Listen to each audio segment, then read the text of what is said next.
देखिए dear students, अपन पाठ संख्या 9 का अध्ययन कर रहे हैं। पाठ संख्या 9 है अपने भारतीय कृषि।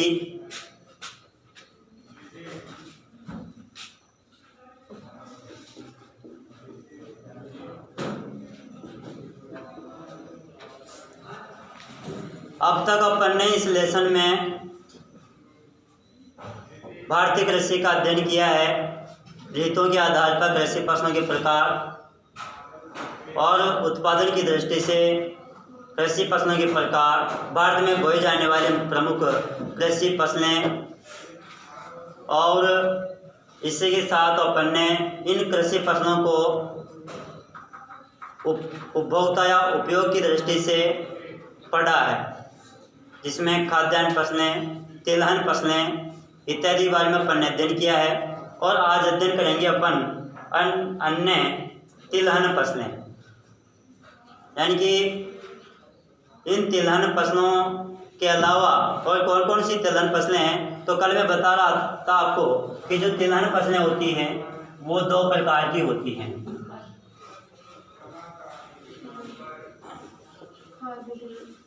एक तो होती है आपकी खाद्य तिलहन फसलें,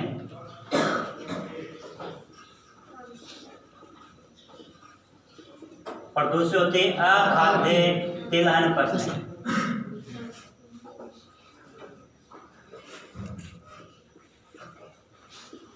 खाद्य तिलहन फसलें ऐसी कृषि फसलें होती हैं जिनका उपयोग खाने के तेल में किया जाता है, यानी कि इनसे जो तेल निकाला जाता है उस तेल का उपयोग खाने के लिए किया जाता है। दूसरी होती है अखाद्य तेल वाली फसलें। इस प्रकार की कृषि फसलें जिनसे प्राप्त होने वाले तेल को खाने के काम में न लेकर मशीनों के कलपुर्जों में स्नैक के रूप में काम में लिया जाता है, या फिर अन्य उपयोग के लिए इनके तेल का यूज किया जाता है। खाद्य तिलहन फसलों में मूंगफली, सरसों, सोयाबीन, तिल, नारियल, बादाम, ये ऐसी कृषि फसलें होती है जिनसे तेल निकालने के बाद में इनके तेल को खाने के यूज में लिया जाता है। अखाद्य तेल वाली अन्य जो फसलें हैं उसके अंतर्गत जिनसे तेल तो निकाला जाता है, तेल तो प्राप्त किया जाता है, लेकिन इस तेल का उपयोग खाने में नहीं करके अन्य कार्यों में किया जाता है, जैसे अरंडी, आंवला, रत्नजोत। ये ऐसी कृषि फसलें होती हैं जिनके तेल का उपयोग खाने में न करके मशीनों के कलपुर्जे में स्नैक के रूप में किया जाता है, ताकि कलपुर्जे सही काम करते रहें और इनमें जंग नहीं लगे। अब अन्य फसलों में हमारे अरंडी की फसल, जिसका उपयोग मशीनों के स्नैक के रूप में किया जाता है, तथा चमड़ा शोधन में इसका यूज किया जाता है। जो चमड़ा होता है उसको साफ करने के लिए अरंडी के तेल का उपयोग किया जाता है। देश में सोयाबीन का उत्पादन 70% के साथ मध्य प्रदेश, महाराष्ट्र व 10% भाग राजस्थान में पैदा किया जाता है। ये अन्य तेल उत्पादक फसलें होती हैं। अब आज अपन अध्ययन करेंगे भारतीय अर्थव्यवस्था में कृषि का योगदान। भारतीय अर्थव्यवस्था में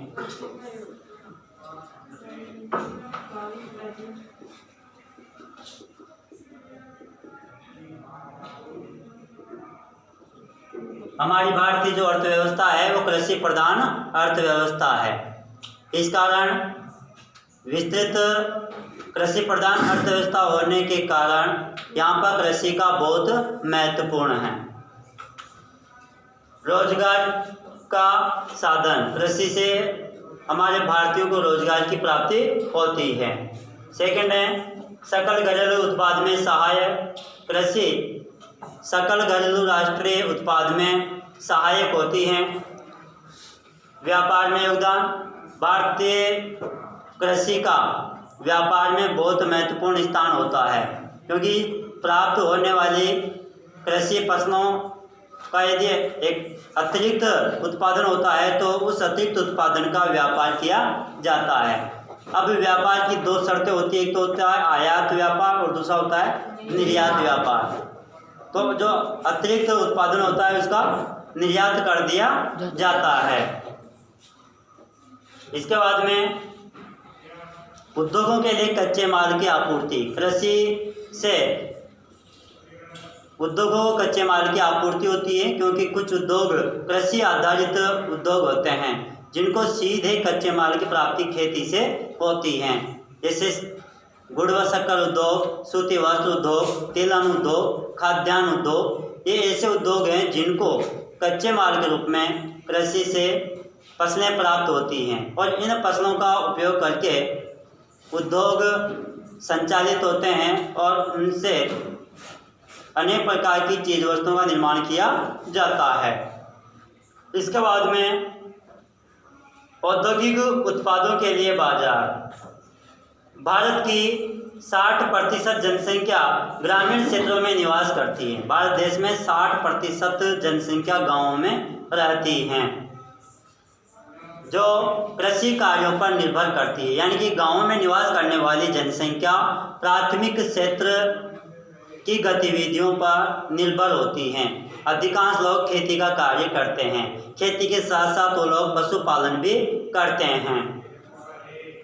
कृषि से संबंधित यंत्रों जैसे जुताई के उपकरण, खाद देने के उपकरण, कीटनाशक दवाइयाँ देने के उपकरण आदि के लिए यह क्षेत्र रोजगार उपलब्ध करवाता है। यानी कि इन क्षेत्रों में व्यक्ति को आसानी से रोजगार मिल जाता है, क्योंकि कृषि कार्य में बीज रोपित करने से लेकर उनकी निराई गुड़ाई से लेकर कटाई तक मजदूरों की आवश्यकता पड़ती है। इसलिए सबसे अधिक रोजगार कृषि क्षेत्र में लोगों को मिलता है। भारतीय कृषि का आकलन करें तो हम ये जानेंगे कि यहाँ भारत की अर्थव्यवस्था का आधार कृषि ही है। यानी कि हमारे जो भारत देश की संपूर्ण अर्थव्यवस्था है कृषि के ऊपर टिकी हुई है। कृषि मानसून की निर्भरता पर टिकी हुई है। यानी कि यदि हमारे भारत देश में मानसून अच्छा हो जाता है तो कृषि पैदावार अच्छी होती है, और यदि मानसून कमज़ोर होता है तो कृषि की पैदावार बहुत कम होती है, यानी कि उत्पादन कम होता है। यदि भारत में कृषि का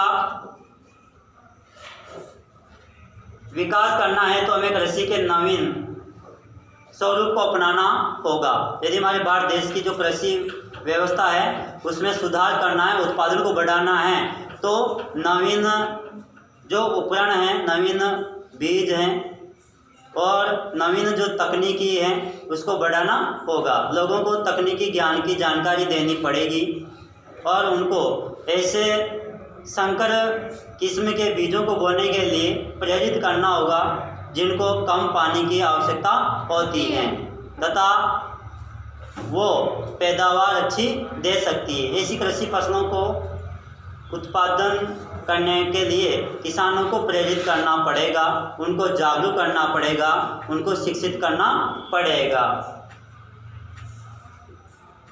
भारत देश में प्रयोजन में परिवर्तन करना होगा तथा साथ ही कृषकों में